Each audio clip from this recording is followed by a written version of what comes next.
Well, Aine, obvious first question. How's the head? How are you this morning? Yeah, good actually.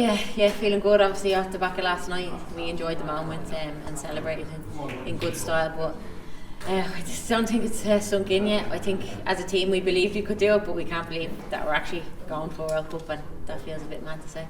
We felt we lived every moment with you last night, obviously, until the cameras stopped rolling. So tell us, how was last night and what happened afterwards?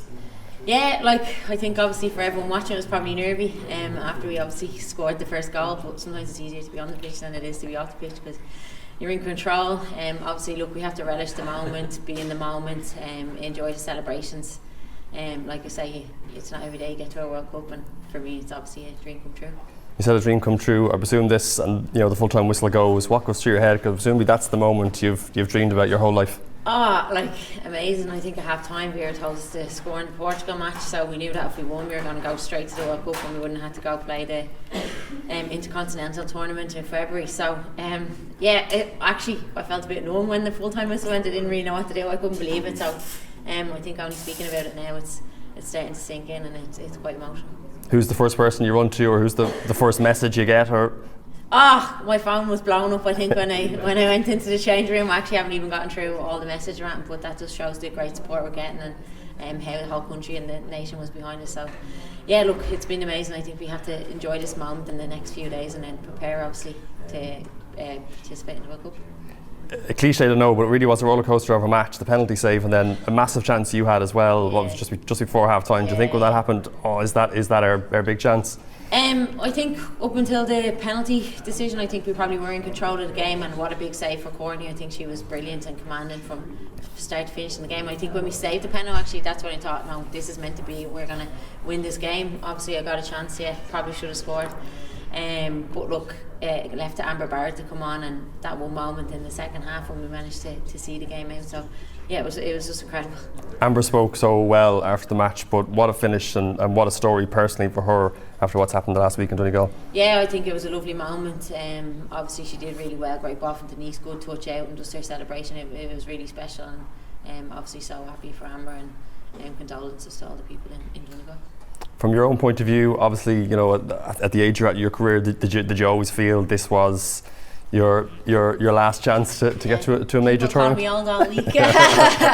Don't listen to them. Look, for me, probably didn't overthink about it before, but obviously I was lucky to get the opportunity to play last night. I haven't played a competitive game since November last year, and just wanted to relish the moment and enjoy the moment. And if we didn't win the game, it probably would have been my last game, so I'm just really grateful that I think we always spoke about what's a dream and what's the next step for women's football, and that's playing in a major tournament. You mentioned what's next to women's football and the part you played, of course, history makers last night. Does thoughts go back to 2017 and how important that was to get to where you essentially got to now? Oh, amazing, and I think we can't forget all them players along the way.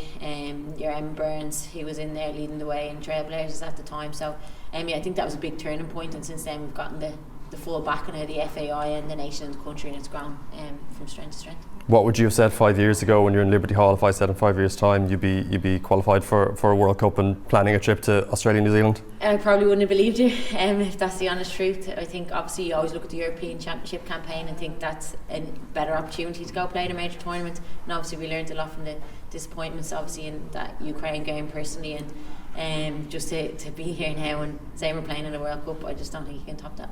Does it make it more special? Of course, it's special for everybody in the squad, but like I said there, at this stage, you had thoughts that at the final whistle, if it didn't go right last night, it could have been your last night in an Ireland jersey, and now you're preparing for a World Cup. Does it make it more special? Definitely, I think, because it's going to be your last opportunity maybe to do something special and go play at a World Cup, and I think you have to think of the players that gone before you that never got that opportunity to, and all the work and everything they put in to get us to where we are today. So yeah, I think it's hard to put into words how you feel about it. Like I say, we believe we could do it, but we still can't believe we're going till we're on the plane to Australia. Conscious of giving you a right grilling here, but tell us about Vera Pauw and the part she played in instilling what is a massive belief in the squad.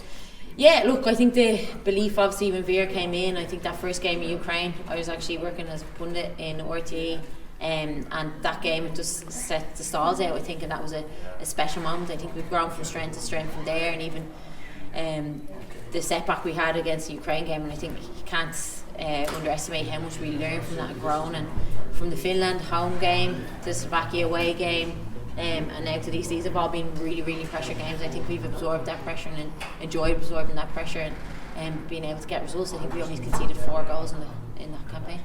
Is there any more emotion you can take this year? Of course, a new parent and now a history maker as well. Yeah. Obviously, I can't wait to see James. He's going to come pick me up shortly. Well, not him personally, but partner will pick me up. Yeah, and James will be here. So obviously, really special. I'm hoping he'll be with us at the World Cup. You won't be short of a mascot anyway. No, definitely not. Hopefully, he'll be walking by then. Yeah, great stuff. Thanks, Aine. Yeah, thanks very much. Congrats again. Thank you. Brilliant Thank you stuff.